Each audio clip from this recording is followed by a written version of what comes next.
శివుడు గజాసురుని కడుపులో ఉండిపోయాడు. శివుని జాడలేక ముల్లోకాలు తల్లడిల్లిపోయాయి. గజాసుర ఉదరంలో శివుని కనుగొన్న బ్రహ్మ విష్ణువులు గంగరెద్దులు అనే వేషంలో గజాసురుని వద్దకు వెళ్ళి ఆటపాటలతో మెప్పించగా ఆ గజాసురుడు సంతోషించిన వాడై ఏం వరం కావాలో కోరుకోమన్నాడు. అందుకు ఆ గంగరెద్దుల వేషంలో ఉన్న బ్రహ్మ విష్ణువులు, గజాసుర, పరమశివుడు లేని ముల్లోకాలు అల్లాడిపోతున్నాయి. నీవు నీ కుక్షియందు నిక్షిప్తం చేసుకున్న శివుణ్ణి తమకిమ్మని కోరుకున్నారు. మాట మార్చకుండా గజాసురుడు సరే అన్నాడు. నంది తన కొమ్ములతో గజాసురుని పొట్ట చీల్చి శివుణ్ణి పరిగ్రహించాడు. అంతటా గజాసురుడు, శివ, నీవు నా శిరస్సుకు ధన్యతను చేకూర్చి నీవు నా చర్మం ధరించాలని వరం కోరుకున్నాడు. సరేనన్నాడు సర్వేశ్వరుడు. బ్రహ్మ, విష్ణు, శివ, ఇంద్రాదులు దేవలోకానికి బయలుదేరారు. జయ బలో గణేష్ మహారాజుకి, లంబోదరునికి, పార్వతీ తనయునికి. పరమేశ్వరుడు వస్తున్నాడన్న వార్త కైలాసంలో పార్వతికి తెలిసి అభ్యంగన స్నానం చేసి పతికి స్వాగతం చెప్పాలని అభ్యంగన స్నానానికి తయారయ్యింది. తన ఒంటికి నలుగు పెట్టుకున్న పిండితో ఒక బొమ్మను తయారు చేసి తన తపశక్తి వల్ల పొందిన వరంతో ఆ బొమ్మకు ప్రాణప్రతిష్ఠ చేసి మందిరం వద్ద కాపలా ఉంచి ఎవరిని లోపలికి రానివద్దని చెప్పి స్నానానికి వెళ్ళింది.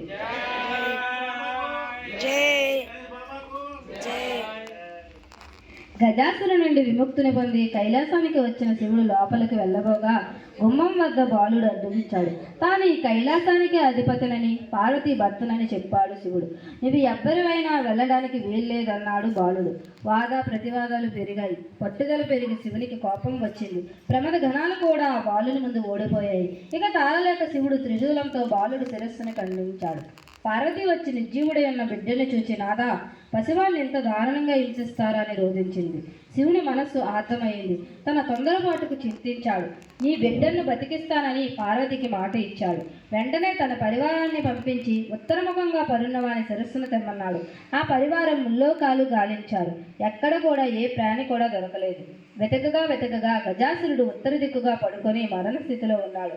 ఆ గజాసురుని శిరస్సును తెచ్చి బాలుని మొండానికి అతికించి సజీవుని చేశారు. పార్వతి ఆనందించింది. వినాయకుడిని గజముఖం గలవాడని, గజాననుడని, వినాయకుడని, లంబోదరుడని పరిపరి నామాలతో పార్వతీ తమ్మిని అల్లారు ముద్దుగా పెంచుతున్నారు. జై బోలో గణేష్ మహారాజ్ కి జై, లంబోదరునికి జై, పార్వతీ తనయునికి జై. కొంతకాలానికి పార్వతీ పరమేశ్వరులకు కుమారస్వామి జన్మించాడు. అతడు మహాబలశాలి. ఒకనాడు మునులు, దేవతలు పరమేశ్వరుని, దేవా, విఘ్నములకు అధిపతి కావాలని కోరారు. అందుకు వినాయకుడు, కుమారస్వామి ఇద్దరూ విఘ్నాధిపత్యానికి పోటీ పడ్డారు. అంతటా శివుడు, నాయన్లారా, ఈ ముల్లోకాల్లో గల పుణ్యనదుల్లో స్నానమాడి ముందుగా నా వద్దకు ఎవరు వచ్చేదరో వారికి విఘ్నాధిపత్యం ఇచ్చిదనని పలుకగా కుమారస్వామి తన వాహనమైన నెమలిపై ఎక్కి బయలుదేరను. గజాననుడు, తండ్రి, నా అసమర్థతను చాటుటకు ఇట్ల నాకు ఈతెదనా అని వేడుకొనగా అంతటా శివుడు దయాళుడై, సకృన్న నారాయణ చిప్చాపు మానల్క సత్రయం గంగాది సర్వ తీర్థేసు స్నాతో భవతిపుత్రక. కుమార, నారాయణ మంత్రమును ఒకసారి జపించిన వారికి ముల్లోకాల్లో గల సమస్త నదులందు స్నానమాచరించిన ఫలం కలిగినని చెప్పగా గణపతి కైలాసానే ఉండి నారాయణ మంత్రం జపించుచు తల్లిదండ్రులకు ముమ్మారు ప్రదక్షిణం చేయగా కుమారస్వామికి తాను వెళ్లే నదులకి గణపతి ముందుగానే వెళ్ళి స్నానాదులు ఆచరించి ఎదురొస్తుండేవాడు. తన అజ్ఞానానికి చింతించిన వాడై కైలాసములకు వచ్చి, తండ్రి, నా అజ్ఞానాన్ని మన్నించి గణపతికే విఘ్నాధిపత్యం నొసంగవల్లని వేడుకొన్నాను. అంతటా పరమశివుడు భాద్రపద శుద్ధ చతుర్థి నాడు గణపతికి విఘ్నాధిపత్యం వశంగను. ఆనాడు సర్వదేశస్థులు విఘ్నేశ్వరుని తమ శక్తి కొలది కుడుములు, ఉండ్రాలు, టెంకాయలు, పళ్ళు మొదలగు భక్ష భోజ్యములతో యథాశక్తి పూజించారు. విఘ్నేశ్వరుడు సంతుష్టుడై తాను భుజించి మిగిలినవి తన వాహనమైన మూషకమునికి ఇచ్చి మిగిలినవి చేతబట్టుకుని భుక్తాయాసముతో కైలాసానికి వచ్చి మాతాపితృలకు పాదాభివందనం చేయి సంకల్పించగా ఉదరము సహకరించక నానావస్తులు పడుచుండగా శివుని శిరస్సు ఎందున్న చంద్రుడు చూచి పక్కపక్క నవ్వాడు. గణపతికి కోపం వచ్చింది. తన దంతపు కోనను విడిచి చంద్రుని వేలకు విసిరాడు. ఆ దెబ్బకు ఏర్పడిన మచ్చ చంద్రుల్లో ఈనాటికి ఉన్నది. ఆవేశంతో ఊగులాడుతున్న వినాయకుని పొట్ట చిట్లింది. పాముతో భర్జన కట్టారు. కుమారుడి పరిస్థితికి పార్వతి విగ్రురాలై చంద్రుని చూచి, ఓరి చంద్ర, నీ కంటికి నా కుమారుడు అంత చులకనగా కనబడ్డాడా? అందగాడననుకుంటున్న నిన్ను చూచిన వారికి నీలాప నిందులు కలిగితాయని శపించింది ఆ జగన్మాత. జగన్మాత శాపానికి చంద్రుడు గడగడలాడిపోయాడు. జగదీశ్వరి పాదాల మీద పడి శాపం ఉపశమనం చెప్పమన్నాడు. శాపం ఉపసంహరించబడదన్నది కాత్యాయని. దేవతలంతా కలవరపడి, తల్లి చంద్రుని క్షమించు, చంద్రుని చూడకుండా ఉండడం ఎవ్వరికీ సాధ్యం కాదు. ఎవరికి ముఖం చూపలేక, ఎవరు తన ముఖం చూడక చంద్రుడు ఎక్కడైనా దాక్కుంటే దివిరాత్రులు ఎలా జరుగుతాయి? జనులు ఎలా జీవిస్తారు తల్లి? చంద్రుడి కోసం కాకపోయినా లోకాన్ని సంరక్షించడానికైనా నీ శాపాన్ని ఉపసంహరించు అని దేవతలు ప్రార్థించారు. దేవతలారా, మీ అభ్యర్థనను అర్థం చేసుకున్నాను. శాపం తప్పదు. శాప ప్రభావం పడకుండా కరుణ ఉపాయం చెబుతాను. గుర్తు కలిగి మసలుకోండి. భాద్రపద శుద్ధ చవితి నాడు వినాయకుడిని పూజించి పూజా అక్షంతల శిరస్సును జల్లుకున్న వారికి ఎట్టి నీలాప నిందలు రావని వరమిచ్చింది.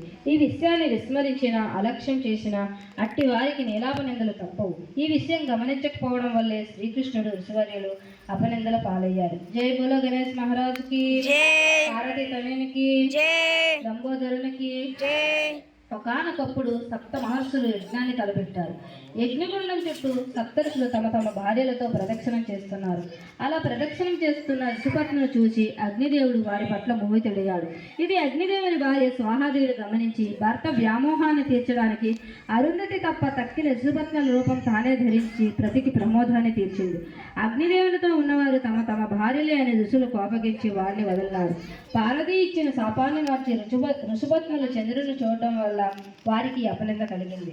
దేవతలు ఋషిపత్నుల దుస్థితిని పరమేశ్వరుడు చెప్పగా శివుడు జరిగిందని ఋషులకు వివరించి వారిని స్వస్థ చిత్తులు చేసి ఋషిపత్నుల్ని సంరక్షించాడు. పూర్వం శ్రీకృష్ణుడు కూడా పాలదత్తంలో చంద్రుని చూచి నీలాపనిందల పాలయ్యాడు. సత్రాజిత్తు అనే రాజుని సూర్యుని అనుగ్రహంతో సమంతకామణి పొందాడు. ఆ సమంతకామణి రోజుకి 1000 మణుగుల బంగారాన్ని ఇస్తుండేది. ఆ మణిని తనకిమ్మని ఆ రాజుని శ్రీకృష్ణుడు కోరగా సత్రాజిత్తు అందుకు అంగీకరించలేదు. ఒకనాడు సత్రాజిత్తు తమ్ముడు ఆ సమంతకమణి హారాన్ని మెడలో వేసుకుని అడవికి వేటకి వెళ్ళాడు. అతన్ని ఒక సింహం వధించి ఆహారాన్ని అపహరించింది. ఆ సింహం వద్ద గల ఆ మణిని జాంబవంతుడు చూశాడు. ఆ మణిని తన కుమార్తెకు కానుకగా ఇస్తే సంతోషిస్తుందని దాని కొరకై ఆ సింహంతో పోరాడి దాన్ని వధించి హారాన్ని తీసుకుపోయాడు.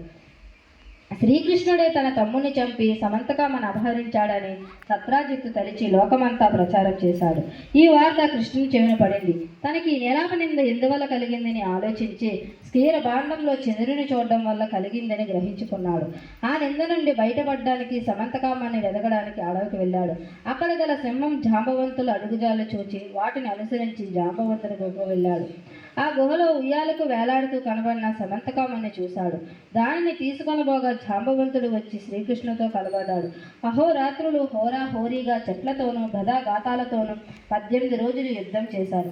తుదకు జాంబవంతుడు తనతో ఇన్ని రోజులు అలసిపోకుండా యుద్ధం చేసింది త్రేతాయుగంలోని శ్రీరాముడే అని గ్రహించి సమంతకామాన్ని శ్రీకృష్ణుని తెచ్చి తన కుమార్తె యొక్క జాంబవతితో వివాహం చేశాడు.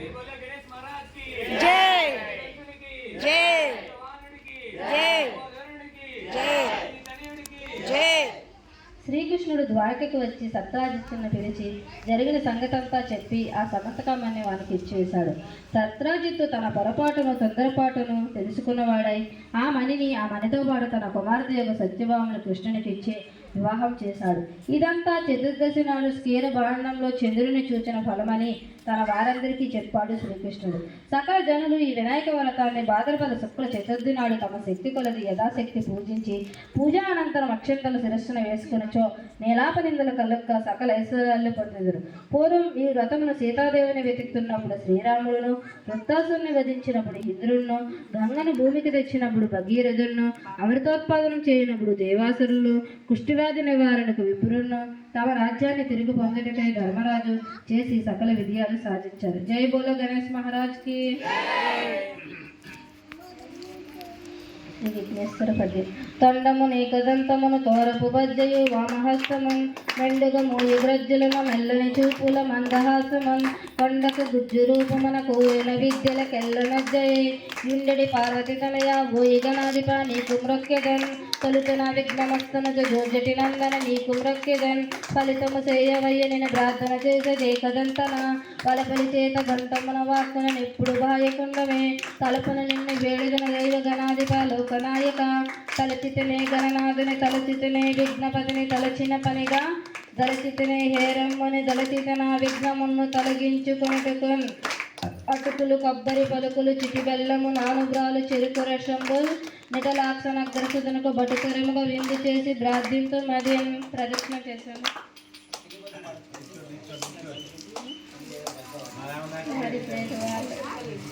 పారిజాత